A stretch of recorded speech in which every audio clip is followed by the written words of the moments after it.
Mislead लेकिन किया। यही तो ट्रेजेडी है कि पाकिस्तान के, कि हमें असली हालात से, चीजों से दूर किया जाता है। नफरतों से शुरू करते हैं। 78 फिरके बना दिए गए हैं। शिया सुन्नी से लड़ा रहे हैं, सुन्नियों से वहाबियों को लड़ा रहे हैं, उधर से अहले हदीस को लड़ा रहे हैं। मेरा मकसद एक ऐसा विशेष साइकिल बना दिया गया है। आज आप देखें कितने डिवाइडेड है आप। अब नून लीग वाले और आपके इस वक्त पीटीआई एक दूसरे को मारने को, आप कपड़े फाड़ने को फिर रहे हैं। ये तरबियत है आप। मैं कहता हूं जो जिस तरीके से हमें मुजाहिदीन का जो टीके जहर के भर भर के ज़ियाउल हक ने लगाए थे, उनको भी 20 साल लगे थे ठीक होने में। अब ये देखें जो नई ट्रेनिंग हुई है आपकी जिहाद की, अब कितना अरसा लगता है। आपका खुद ही तरक्की करने का कोई मूड नहीं है, खुद ही तरक्की करने का मूड नहीं। अब दूसरी मैं बता देता हूं, फैटअप से आप निकल आए हैं, मुबारक हो आपको। अब इसमें होगा क्या? आपने देखा, मैं बड़े आर्टिकल पढ़ने की कोशिश की कि फैटअप से फायदा क्या होगा। उन्होंने कहा जी बैंकिंग इजी हो जाएगी। सर पहले भी तो 3 बार जाके वापस बाहर निकल चुके हैं। मुझे खत्म नहीं करने दिया आपने। आरजू, बैंकिंग इजी होगी किन के लिए? आपकी जो रूलिंग एलीट है, पैसा जल्दी बाहर लगाने में स्पीडें हो जाएंगी। दो तरीके कार, इसके दो फायदे सैलाब के लिए फंड्स इजीली पाकिस्तान आ जाएंगे, और पाकिस्तान से वो फंड्स बाहर जल्दी चले जाएंगे। फैटअप का सिर्फ यही फायदा है। वरना आप कोई चीज वहां पे मैन्युफैक्चर नहीं ऐसी कर रहे जिससे आपको ट्रेड फैटअप की वजह से फायदा हो। आप पाकिस्तान में कोई चीज इंपोर्ट करने की सलाहियत नहीं रखते, और बिजली और दूसरे हालात की वजह से आप कोई चीज ऐसी बना ही नहीं रही जो एक्सपोर्ट की जा सके जिससे आपको फैटअप का फायदा हो। दो फायदे, सैलाब का फंड जल्दी आएगा पाकिस्तान जो मांगा खैरात में, और वो जल्दी से जल्दी लंदन बैंकों में ट्रांसफर हो जाएगा। सिर्फ फैटअप के ये दो फायदे।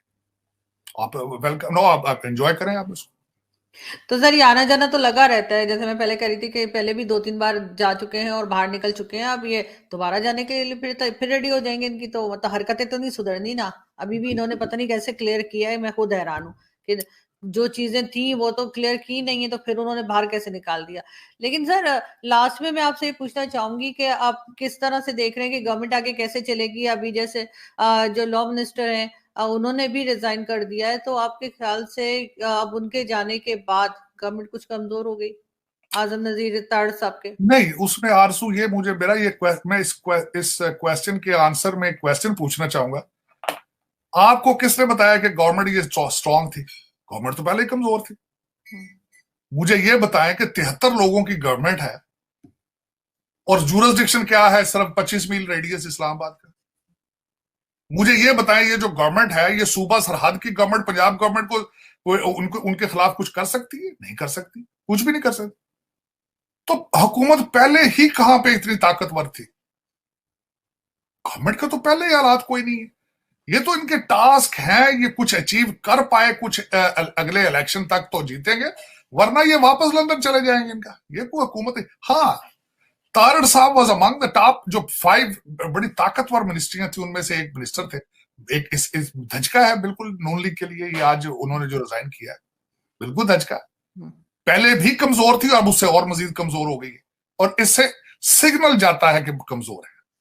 चाहे वो कमजोर, अब कितने कमजोर हैं, कितना नुकसान हुआ है, लेकिन उनका इस नाजुक वक्त पर छोड़ देना, हुकूमत को रिजाइन कर देना, it shows the weakness of Shahbaz शरीफ।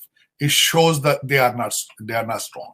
उनको कमजोर है, उनको कई फ्रंट पे इस वक्त काफी मुश्किलात हैं, इसमें कोई शक नहीं है। देखिए, मैं हमेशा ये कहता था आरजू, 11 पार्टियों को साथ लेके चलना कोई आसान काम नहीं है। बिल्कुल ये इसी तरह है जैसे शीशे के ऊपर चलना हो, ये कोई इतना आसान काम नहीं।